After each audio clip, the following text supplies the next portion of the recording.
that needs to be developed. So hence, I would say that you people have to uh, uh, understand how data flow diagram work. What are the things you have to do in a data flow diagram? So I would want that each one of you to pay attention in data flow diagram. Okay.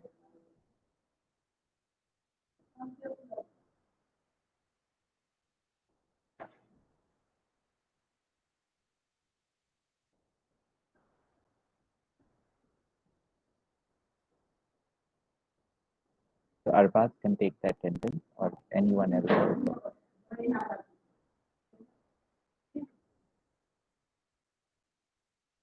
No, I said like you can take the attendance later at the end. Okay. Is my screen visible? Sir. Yes, sir.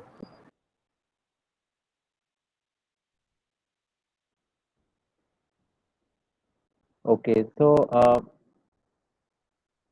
that day we did talk about like data flow diagram, how it works, isn't it? Why it's required. So today we will see how we can draw a data flow diagram. So accordingly, then it will be easier for us to understand. Okay, you have to be muted.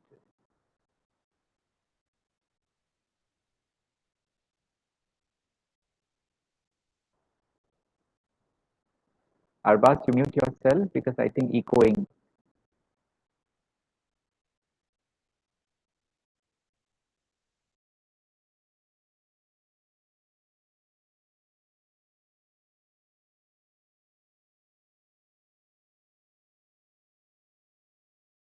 Things work.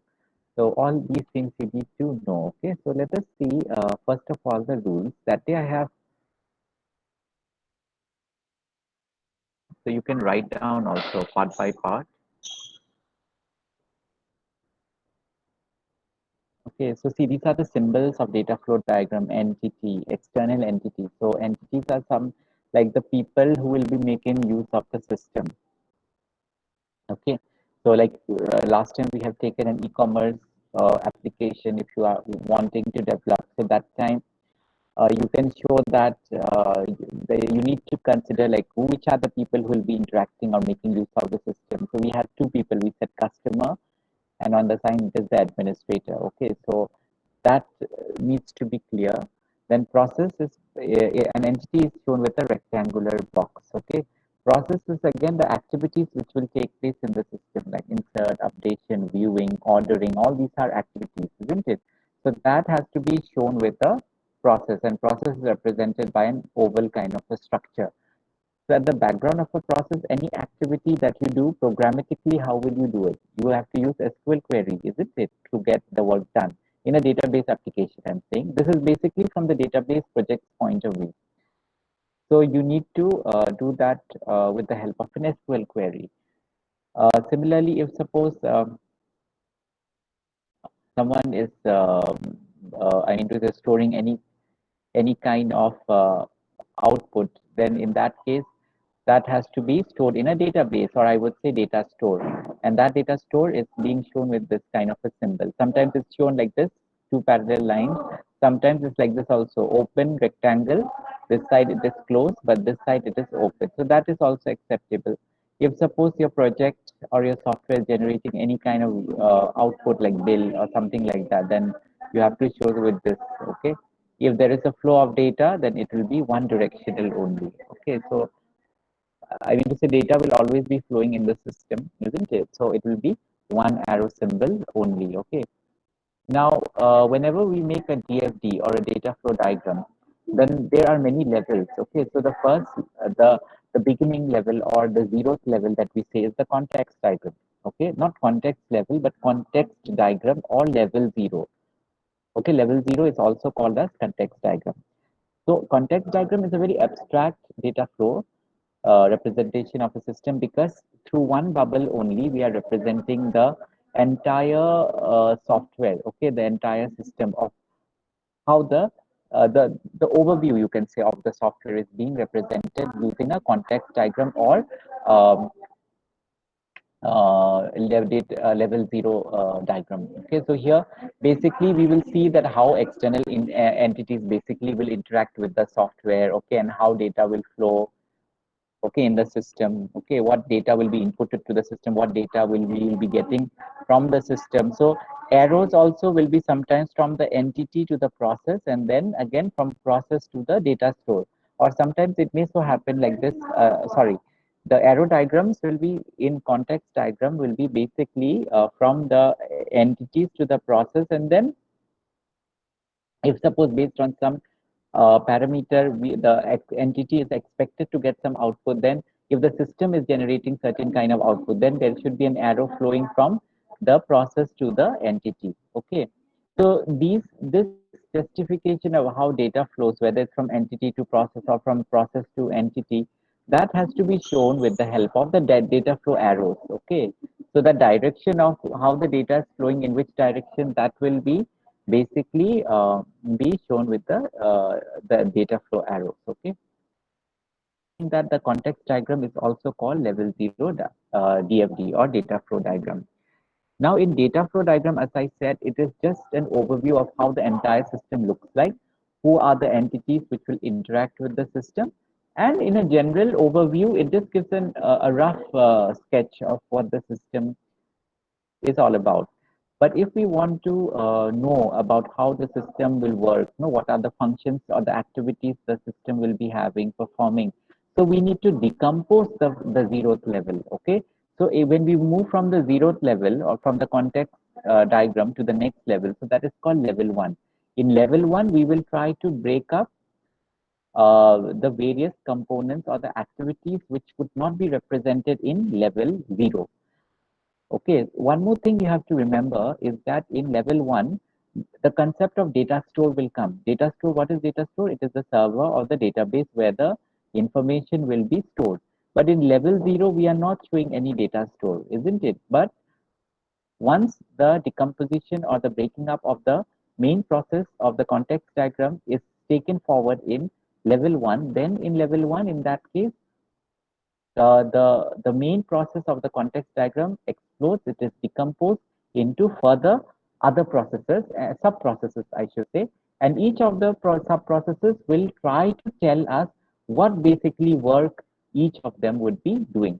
Now, to make a successful DFD, again I'm saying, to make a successful and error-free DFD, the main component that you have to stress is on SRS, because if your SRS is clear, if your SRS is, you are confident of what is the software requirement, isn't it? As developed in consent with the customer or the client, then there is no feasibility or there is no probability of making any error in the DFD or data flow diagram. But what happens is most people, they don't give focus on the SRS, and hence they make error in the DFD. So I would suggest, and this will be strongly instruction to all the students, that when you are making a minor project or a major project, first of all, don't go directly in making the DFD. First of all, you make the SRS. If you don't know the SRS, you ask me again, I will repeat that content again. Are you getting the point or not? So first of all, you need to know what the SRS is all about. You need to write down all the functions which your system or software will be functioning, okay? All the functions that your system will be having.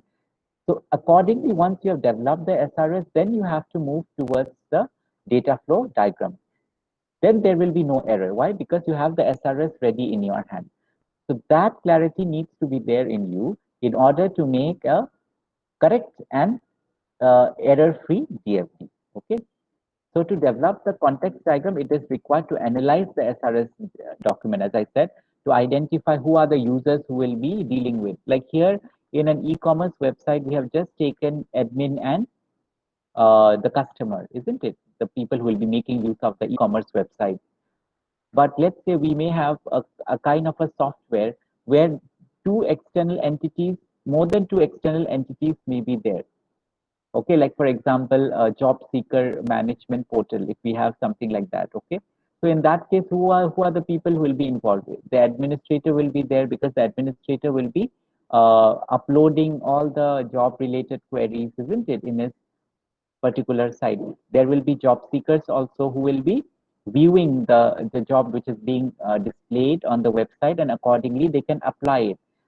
Then third external entity will be the companies who will be basically be posting that the job, I mean to say description and job details. So there will be three external entities. So that is the reason if suppose you have your SRS ready, then you are very clear on the first day that who will be my entity, what are the things the software will do, and how I have to represent that with the help of a DFD. But if suppose you try to make a DFD without an SRS, then there is very high probability that you will make an error. Why? Because you'll not be clear only about how the what are the various functions or the activities that your system will be performing. So in order to maintain that quality, you need to make the SRS first, and then you can go for making the data flow diagram. Okay, so that thing has to be very, very clear in mind. Okay, so whenever you are developing a context diagram of the system, first of all, you need to analyze the SRS document.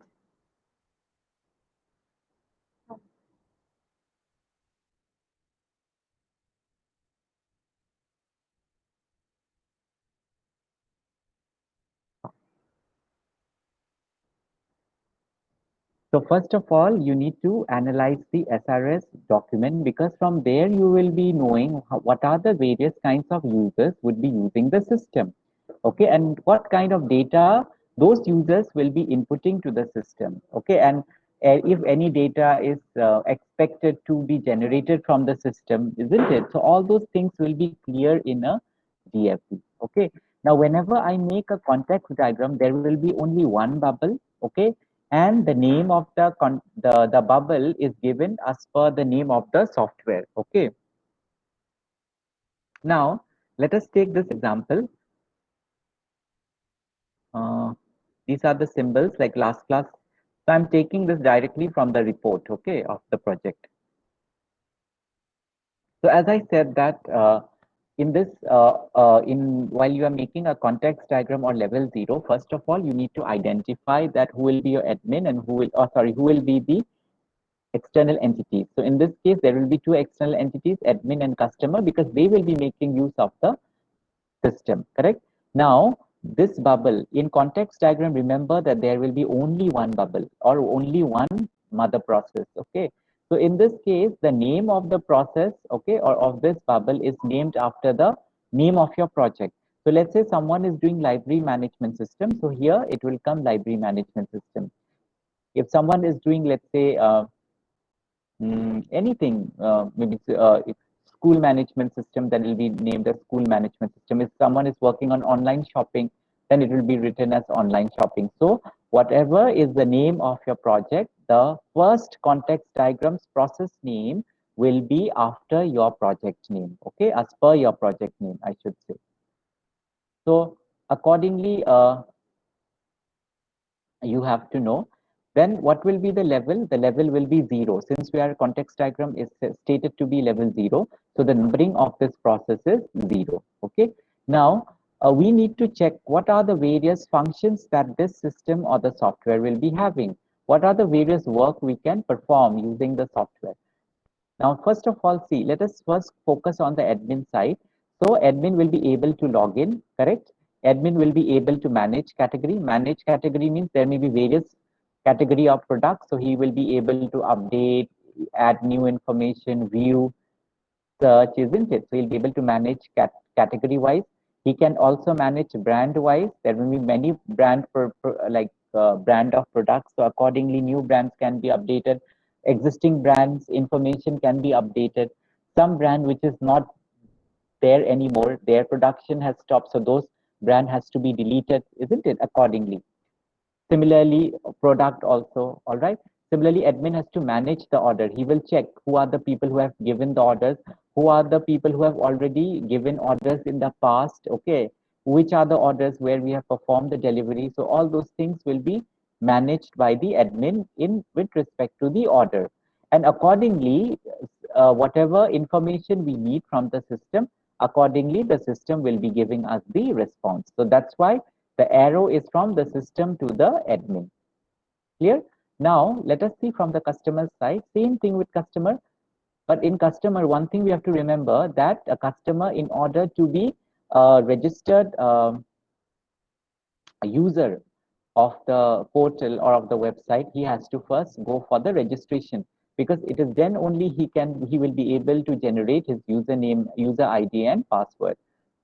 So first of all, he performs the registration. As per the registration, he will get a response from the system that congratulations, your registration is successful, this and that. Okay. Then after that, once the ID and password is generated, he will be able to log in, and accordingly he will get a response. Customer, what he can do, he can view product information, he can make orders, like he can give orders, he can make payments, and he can edit also, isn't it? Some orders which has been there, some information which has been put, he can manage those as well. So this is, you can say, a rough layout of a context diagram or level 0. Okay, so in level 0 or context diagram, we are not putting here data store. If you see here, data store, where we are storing those information, things we need only entities, we need the process, we need the data flow arrows, which is there, how data is flowing and what they are doing. So that has to be taken care. Another thing you have to remember is that the name of the external entities should always be a noun. Okay, again I'm saying the name of the external entities should always be a noun, and the name of the process should be a verb.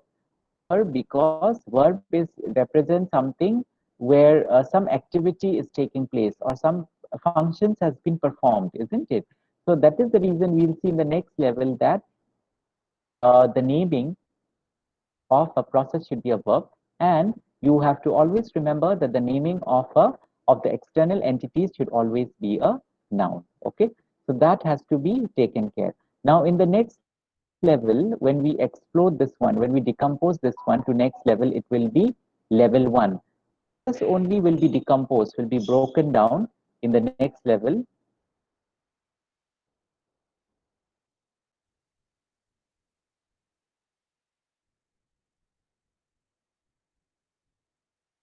So this is the, see, next level, that is first level. First level, again, there will be two first level. That means first level DFD for the admin and first level DFD for the customer. Okay, so accordingly that will be there. Now in first level, if you see, we have the entity, we have the data flow arrows, we have the process, but one more new thing has been added. Data store, that means the store where the information or the data will be stored. Okay, construct the level 1, there are certain rules that we need to remember. Okay.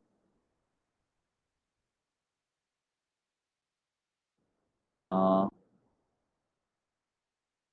okay, so this is very important. So level 1, basically, when we have decomposed from level 0 to level 1, it will try to find out what are the functional, high level functional requirements.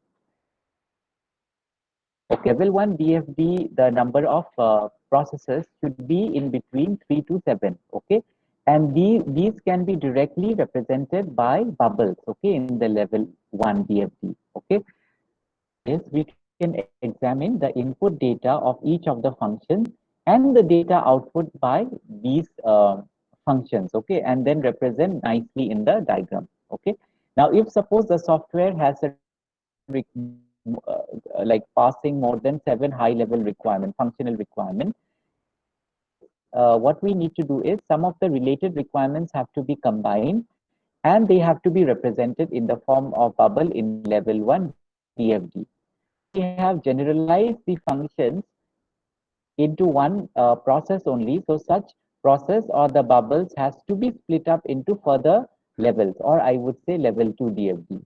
Okay, so that way the decomposition of the processes has to take place. Similarly, in DFD level 2, if suppose we are unable to uh, come within the number of processes that it should be there, Then again, same thing, what we need to do is we have to relate some of the requirements in a combined form, and we can split that into further level of DFT. Okay. Now, same thing in this diagram, let's say, suppose for example, I am having suppose for example, in this case, I have this level 1 DFD. So what has happened is the first context diagram that was there, if you look here, this context diagram which was there, okay, this context, this bubble only has been decomposed further. Now, what was the name of the bubble? Numbering 0, right? The number of the bubble in the context diagram was 0. So this will be decomposed, or it will be split up into various uh, smaller subsections. Okay, so let's say since these are derived from the first process only, so when I decompose, I have to retain the number, like 0 will be there, but 0.1, 0 0.2, 0 0.3, in that way. Okay. Yeah, because the reason is that I'm getting all these sub processes from where? From the parent process, no? So the 0 represents that we are deriving these bubbles from the context diagram. Are you getting the point or not? That from the level So, 0. so the And zero then comes from the that has, context, Elena. yes, 0 will come from that context diagram. Okay, yes, I got Are it. you getting Yes, the yes, point? yes. Okay. Now, as I said that in context, sorry, in level 1, we need to decompose it as per the high level functional requirement. Okay. And if and one thing we have to check, that the functional requirement should be in between 3 to 7, isn't it? If suppose we exceed more than 7, then again, whatever will be the normal or the common requirement, that has to be generalized into one single process only, and that has to be broken up further in the next low level. All right. So first one is very simple. We know that admin will be logging in. Okay. So for logging in, he has to provide email ID and password. His email ID and password will be saved somewhere in a data store, correct? So we are not, see, the arrows, you have to be very clear. Otherwise, you'll make error while making the DFD. So he will be providing email ID and password to this process.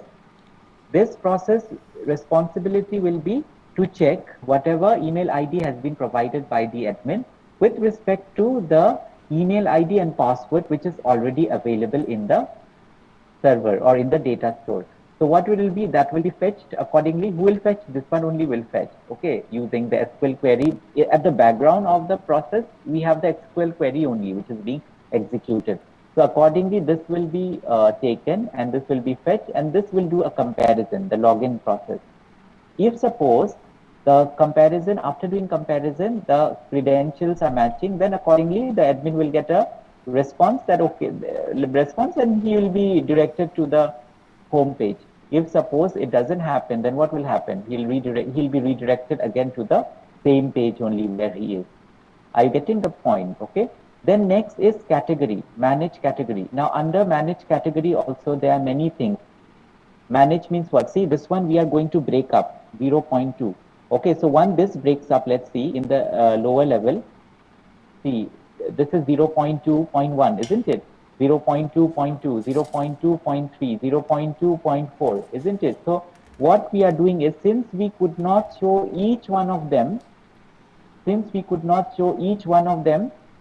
in the first level, because if we would have shown each one of them in the first level, then what would have happened?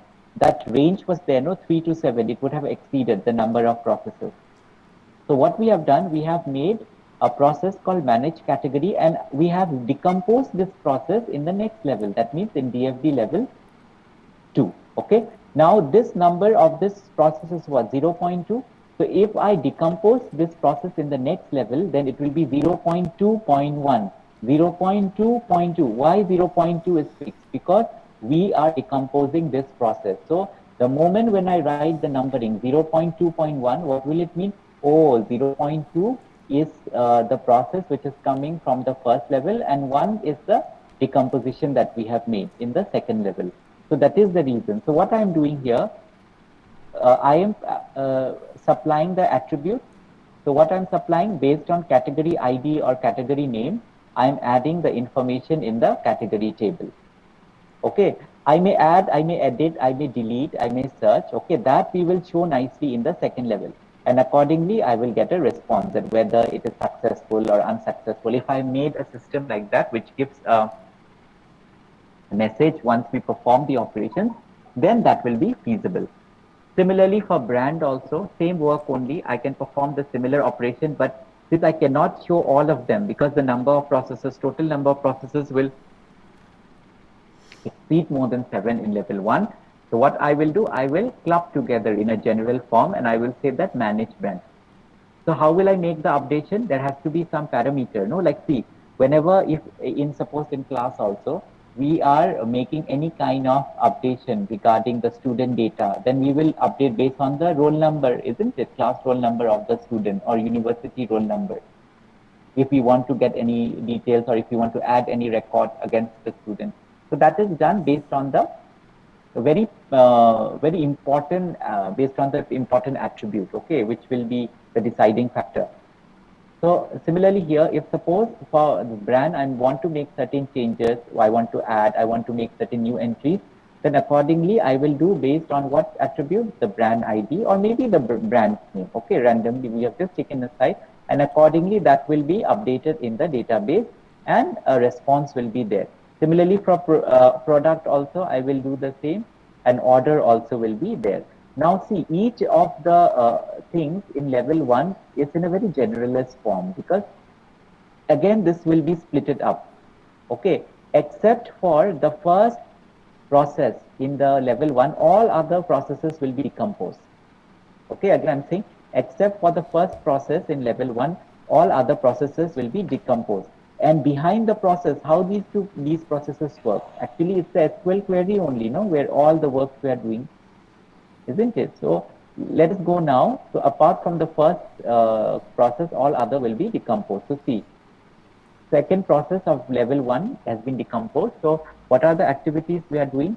We are adding category, we are showing category, we are deleting category, we are updating category, isn't it? And based on what parameter I'm doing? I am doing based, I'm adding category, let's say based on category details or maybe category ID.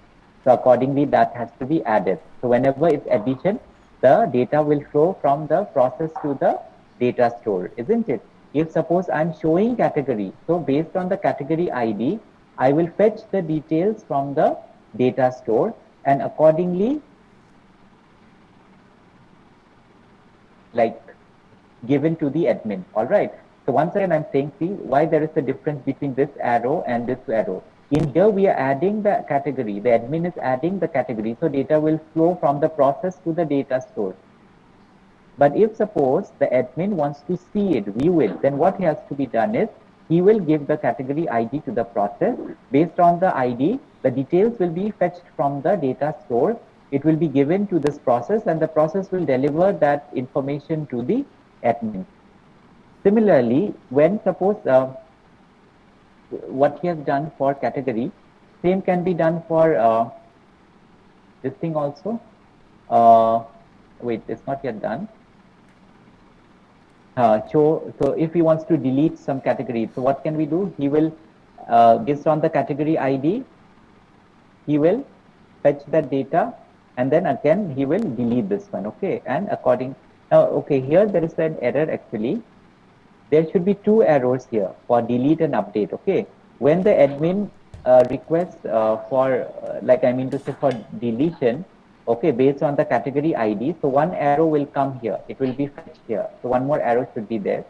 One arrow will be coming from the data store to the process. The process will perform the like updation and that updated thing has to be given back to the data store, okay? So in update and delete, remember that first of all, when we are requesting for deletion or updation based on the parameter or attribute, so what we need to do is we have passed the request.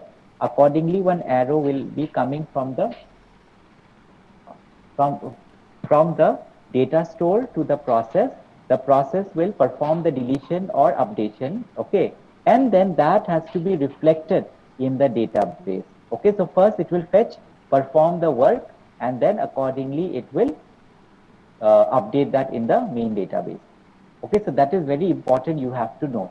In show and view or in addition, it is just one arrow only from the process to the data store, from the data store to the process, right? But in case of updation and deletion, you have to remember that this part, first the arrow will come here, it will point in this way, it will perform the deletion and then it will update that in the database. Similarly here also. And accordingly, an acknowledgement message will be sent to the admin. Okay. So same thing I have shown for the category, same will be done for product, same will be done for the brand also, isn't it? So see, same thing only for brand also, same function.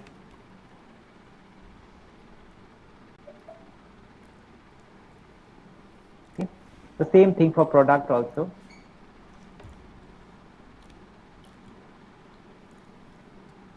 Okay.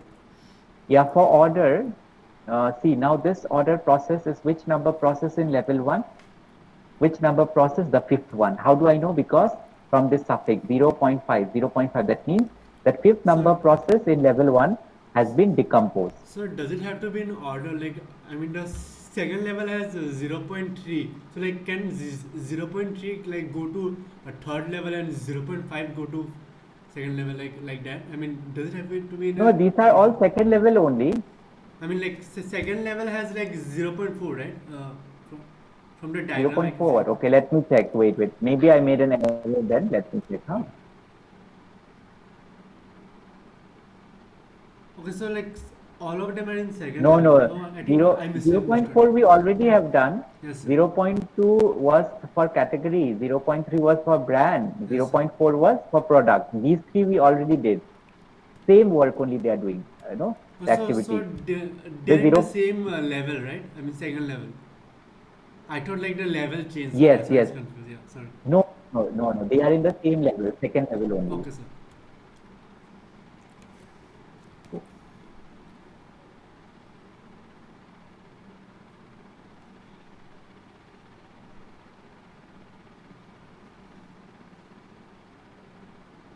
Okay, so second level DFD, that point, like the fifth process, has been broken up again. One is to show if suppose we have what order, like suppose we have ordered, okay, based on an order ID, like what are the orders we have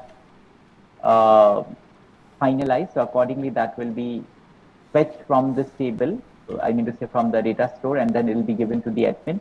If we have confirmed the order, then based on the order ID, we have to confirm it, isn't it? So that order ID will be stored in the table. And if you want to cancel the order also, the same thing, based on the order ID, we have to cancel. Again, for canceling, this thing you have to remember, first that has to be fetched here.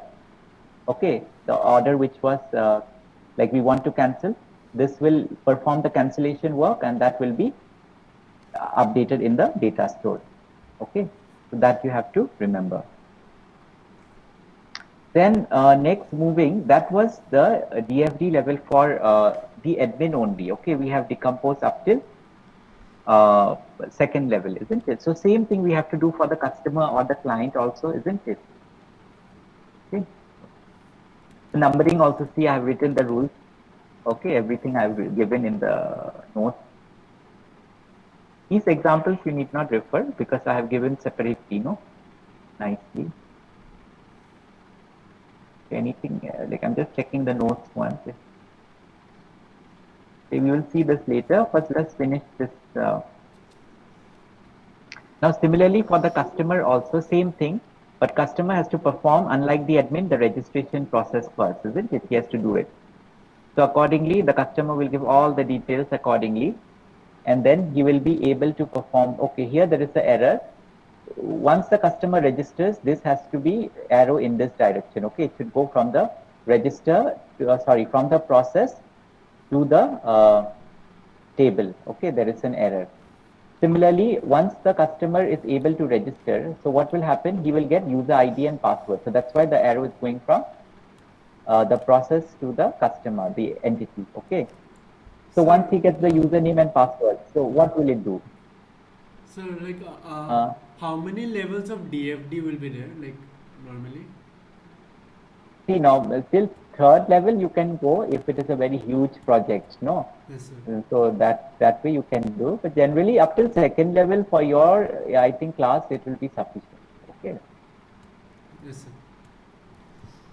So in the first level, same thing. If suppose he wants to log in, like admin, he has to provide username and password. So accordingly, the information is already available here. So that will be fetched. It will do a comparison and then it will get a response whether he can log in or not. Then again, like unlike admin, customer will have very limited functions, isn't it? Request to show the product based on the product ID. So that will be fetched. Okay, a product category, whatever you can say. Okay, type. Accordingly, he'll make a request. So whatever information the admin had uploaded or kept in the table, so that will be fetched accordingly as per the filtering of the customer, and that details will be given to the customer. Similarly, for making order also, he will supply, or this one will split up actually. So order details, and accordingly he can confirm order, he can cancel order. So this will split up later part. Okay, because we could not represent because we have that restriction, no, up till 7 only. Then accordingly the customer can make payment also. So that payment details will be stored here. Okay. The customer will be able to manage the order as well. Okay, so let us see. Sir, So I in the have one second more level, question. DFD assign, yes, tell me. So like how many DFD levels are to be made? Like how do you like determine that? I mean, like That's how should what. So we you do have like? to be clear. Yes, Yes, sir. that's what. First of all, in before making a DFD, first of all, you have to formulate the SRS, software requirement specification, as I have said many times, isn't it? Yes, So sir. first of all, any good programmer will first make the SRS first. Once your SRS is ready, then you will never have any confusion in making the DFD. Okay, sir. So that has to be clear. But if you are not making the SRS and directly going to the DFD, then your DFD always will have an issue with making the, I mean to say, with coming with the correct representation. Okay. So that's why it's a must. Okay. That first of Yes, all, sir. you formulate the SRS and then you go in making the DFD, because then you will be very clear about what are the functionalities your system will be having. Okay, what are the work your system will be doing, what are the operations your system will be having. So when you are clear with that, then making drawing the DFD is just a half an hour's work only. But until and unless you are not clear about the system, until and unless you have not formulated the SRS, then making the DFD becomes very difficult actually.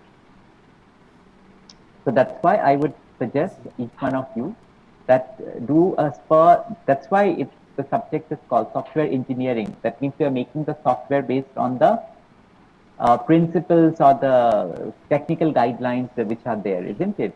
So that's the reason. If you go as per the guidelines which is being prescribed, how protocol which is being followed, then you will never have any issues in making the DLC. So that has to be kept in mind very clearly. Are you getting the point? What I'm saying? Yes, sir. The same thing, see, fifth one, I said, no, it will split up because I just said that manage order, but managing what, how it will manage. So first of all, it will add to cart and then go for the confirmation. So first of all, those product details will be uh, given into the cart, and accordingly, next time he will be able to confirm the order. Okay. So So all these things. will you So also one, have to make a project report for the minor project, right? I mean, like yes, you for have both to minor make, and and major. this only, whatever I'm showing with an example, like this only you have to make. SRS also that day I showed, no, Yes, sir. based on this project, that way only you have to make. Why I'm taking live project examples? The reason is that you people will be knowing how to make your project also, the report. Are you getting? Yes, sir. Because see, it's under software engineering, these things. But if I'm able to show with the help of a project, then you people will be, it'll be easier also for you all, no? Like to make, okay? Because I think all of you will be doing this for the first time. So that is the reason those people who will pay attention, they will make everything correctly. Those people who will not pay attention to the class, then it's the same story only. They will struggle ultimately. Okay, so that's why you have to check everything, and I'm showing everything and so much in detailing, isn't it? So Sir, you have are to there make like anything use else of which it. are also to be made for the minor, like other than the project report for tiles are to be like made See, for first of all, see, I said that you people have to finalize the project title, but till now you people have not done anything. Yes, sir. isn't it? So that one, when will that be done? So that thing was not done. Once your project title is, you have to see also that it should not be same, isn't it? All have to do individually. And second thing, no one should be doing same project like hotel management system. Then no one should have an hotel management system. So that those things you have to check. Certain consideration, like certain things are there. So that's why till now also those things are not happening. Then second thing, once you have formulated, like decided on the project topic, then you have to give an abstract. Now, abstract again is a one paragraph only, so, like write up, where you have to specify about what your system is all about, why you have chosen this one, how it will be useful. Okay, just a brief only, like a kind of how in book also you have seen, no, one paragraph abstract, just a brief overview of the system. So that then after abstract you have submitted, then there will be synopsis file submission and synopsis presentation also. So there you will have certain things like you have to give the aim of the system, the objective, okay? You have to give like advantages of the proposed system that you are going to develop, why you are developing that, okay? Then there you have to give DFD, ER diagram, all those things you have to give, data dictionary. So all those things you have to give in synopsis. Then after that, there will be pre-submission seminar where you have to execute, implement the system up till 70%. Okay, you have to develop the system up till 70%, and you have to perform certain more things like normalization of tables you have to do. Okay, table structures you have to show. Okay, modules you have to specify how many modules are there in your project as per your understanding. So all those things are there. But you people first have to decide on the title, but you all are not doing that part since when I have said. So on the first day only of the class. Okay, so those things you have to do. Okay. Okay, sir. So any questions so far in DFD? I'll take some more examples in next class, maybe one more. But so far, did you understood or not? That is the main question. Yes, sir. I did. Yes. Yeah.